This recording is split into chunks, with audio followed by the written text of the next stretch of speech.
એટલે આ વસ્તુની માહિતી આપી શકાય એમ નથી. નહીં, મને પરિપત્ર જો સાંભળો એક વસ્તુ તો ના આપણે શું કહું, તમે જે ચાલો છો, હું જે ચાલું છું એ ગુજરાતના બંધારણ પ્રમાણે ચાલે છે, બરાબર છે. ગુજરાતમાં વિધાનસભામાં 182 જે નક્કી કરતા હોય એમાંથી હું એક છું. એ પરિપત્ર પાછળ તમે 182 લોકો જે પરિપત્ર જે નીતિ નિર્માણ કરે છે એમાંથી હું એક છું. તો તમે જો આ કરો તો તમે 182 ને મુખ્યમંત્રી પણ મોટા છો. તો આવું સમજો, તમે 182 ધારાસભ્ય તરીકે પણ મોટા છો, મુખ્યમંત્રી પણ મોટા છો. આવું મારે સમજવાનું સ્પષ્ટ થશે. નહીં, તો તમે જે લખીને આપો છો, અપીલમાં જવાનું કહો છો એટલે તમે ટાઈમ પાસ કરો છો.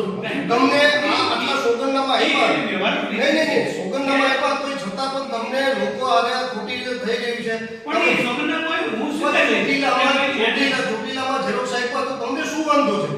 તમે શું કામ ખોટા બચાવી રહ્યા છો? આ તો પછી આપી દો. જ્યારે કે સમજી લીધું, અમે એવું જીવ લઈને બેઠા હોય તો ભાઈ તમે ખર્ચો કરાવો, તમારા માણસો મોકલો, અમારા માણસો છે એ પ્રમાણે ઝેરોક્ષ કરે. તમે સમજતા આ રીતે ન ચાલે ને. આખા ગુજરાતમાં કંઈ થતું હોય અને આઈના અક્ષર છે એ જોવો હોય, એનું વેરિફિકેશન થઈ જાય, કોને વોટ પેન ભર્યા છે અમે તો જોઈને કહીશું. તમે જો પાછો તમે એક અધિકારી તરીકે તમારી ફરજ છે એનું ચેક કરો. એક પ્રજાના પ્રતિનિધિ તરીકે છે આ ખોટું કોણ કરી રહ્યું છે. તમે જો તમે ફોર્મ નથી આપતા તો એનો મતલબ એવો સમજે કે તમે કોઈને બચાવવાના પ્રયત્નમાં છો. તો એનો મતલબ એ જ થાય છે એની એમની અધિકાર છે કે નહીં મારે લેવાનો મને કહો કે અધિકાર છે, પણ માહિતીનો અધિકાર છે. માહિતી અમે તમને આપી. બરાબર, માહિતીનો તો ઝેરોક્ષનો અધિકાર નથી. મને પરિપત્ર આપો, તમને લેખિતમાં જવાબ આપો. નહીં, લેખિતમાં તમે લેખિતમાં ગોળ જવાબ આપ્યો છે કે કામગીરીમાં છે એટલે આટલી પ્રમાણમાં ઝેરોક્ષ ન કરી શકાય એવું આપ્યું. તમે એમ નથી કીધું કે મારી પાસે કોઈ પરિપત્ર એવો છે કે તમને ઝેરોક્ષ આપી ન શકાય. તમે મને પરિપત્ર આપી દો કે ભાઈ તમને ઝેરોક્ષ ન આપી શકાય એટલે હું બધીને વહી જાઉં. બાકી હું અહીંથી જવાનો નથી. એમાં એવું કે ખરેખર માણસો હાલ ઓછા અને કામગીરી હતી છે, પણ અમે કરવા લાગીએ ને કે પ્રજાના પ્રતિનિધિ લોકો મત આપ્યો, અમારી ફરજ છે અમે તમને મદદ કરો. સારા કામ કરતો હોય તો અમે તમે બીજા શું વાતો, અમે તો કેટલા જ તમે કેટલા માણસો લઈને આવો. માહિતી આપવાની પણ એ પણ પાર્ટીને આપવાની.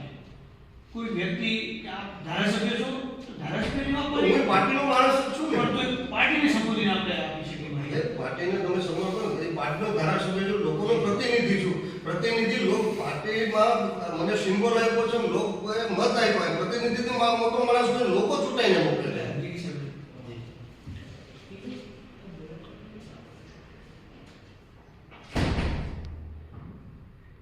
અને તમને બીજું ખરેખર અમુક લોકો મૃત્યુ પામ્યા છે અને તમામ આ બધા જેટલા ફોન છે એ કોઈને ખ્યાલ જ નથી.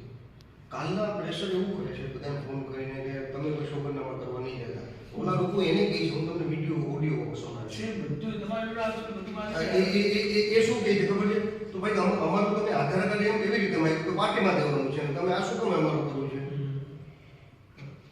સવારે 11 વાગે પણ તમારી પાસે એક મીટિંગ આવી, એ જિલ્લા પ્રમુખ કહેવાય એને કીધું કોઈને આવવાનું નથી, એકલા જ આવ્યા છે 11 વાગ્યાની મીટિંગમાં.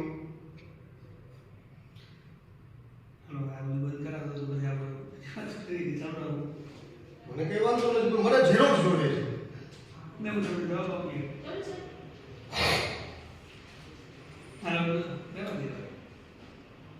હું ઝેરોક્ષ લઈને નથી જવાનો. બેસી આપણે હા, કઈ વાંધો નહીં. અમને આપણે એવો જવાબ કરીએ કે ભાઈ આ ઝેરોક્ષ આપવાની જોગવાઈ નથી એટલે આ વસ્તુની માહિતી આપી શકાય એમ નથી. નહીં, મને પરિપત્ર જો સાંભળો એક વસ્તુ તો ના આપણે શું કહું, તમે જે ચાલો છો, હું જે ચાલું છું એ ગુજરાતના બંધારણ પ્રમાણે ચાલે છે, બરાબર છે. ગુજરાતમાં વિધાનસભામાં 182 જે નક્કી કરતા હોય એમાંથી હું એક છું. એ પરિપત્ર પાછળ તમે 182 લોકો જે પરિપત્ર જે નીતિ નિર્માણ કરે છે એમાંથી હું એક છું. તો તમે જો આ કરો તો તમે 182 ને મુખ્યમંત્રી પણ મોટા છો.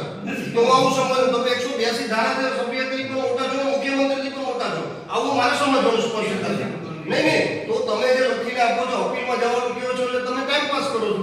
તમને આટલા સોગંદનામા આપ્યા, નહીં, સોગંદનામા આપ્યા તો છતાં પણ તમને લોકો આરે ખોટી રીતે થઈ રહ્યું છે. પણ સોગંદનામા હું ચોટીલામાં ઝેરોક્ષ આપ્યા તો તમને શું વાંધો છે? તમે શું કામ ખોટા બચાવી રહ્યા છો?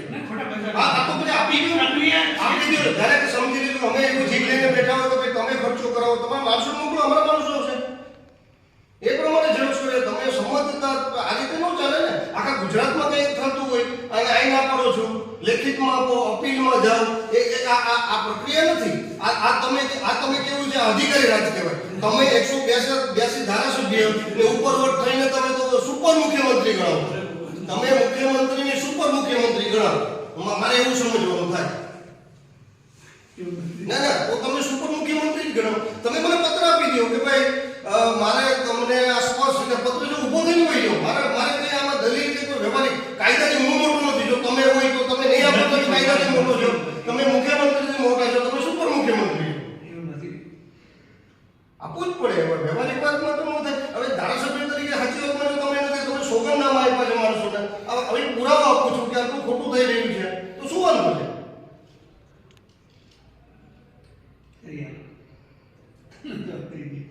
નહીં જવાબ નહીં. તમારે ઝેરોક્ષ હોય એ તો વ્યવહારિક છે. બીજી કંઈ ન આપ્યું હોય તો બરાબર છે. પરિપત્ર હોય તો ઊભો થઈ છે. હું ખોટી વસ્તુમાં દલીલ નથી કરતો, ખોટા અવ્યવહારિક કામ નથી કરતો. આ વ્યવહારિક વસ્તુ છે ને વ્યવહારિક વસ્તુમાં હું તો તમને કહું છે, જો તમને તમારા નામનું કોઈ ફોર્મ ભરી દે, ફોર્મ 7 ભરી દે, અરજદાર તરીકે મારું તો તમારું નામ લખી જાય, અને ખબર ન હોય ના પાડે ભાઈ મેં આ ફોર્મ નથી ભર્યું, તો વાત પૂરી તો મારે ખાલી ફોર્મ જોઈએ છે, બરાબર છે, ફોર્મ જોઈએ છે. અને તમે એક નોકરિયાત થઈને તમે આ ટેક્સના રૂપે તમને પગાર મળે, લોકોના આ જ લોકોના ટેક્સ મળે ને તમે એ લોકોના ટેક્સના રૂપે તમને જે ફોર્મ આપ્યા છે એ ફોર્મ તમે મારે તો જો લોકો જો લાઈવમાં છું તમને જાહેરમાં કહું, મારે તો જો ખોટી રીતે થયું ને ફોર્મ સબમિટ થઈ જાય તો મારે કઈ બીજી પ્રક્રિયામાં કોઈ હેરાન થાય એવું કરવું નથી. બસ તો આપી દો. હું બોલું પછી હું લાઈવમાં બોલું, બોલ્યા પછી વિમલમાં ફેરફાર ક્યારેય કરતો નથી. આ પણ તો આપી દો ને. હું એમાં પછી જો એ સબમિટ ખોટી રીતે તમે કરી દેશો તો એમાં કઈ ફેરફાર નહીં.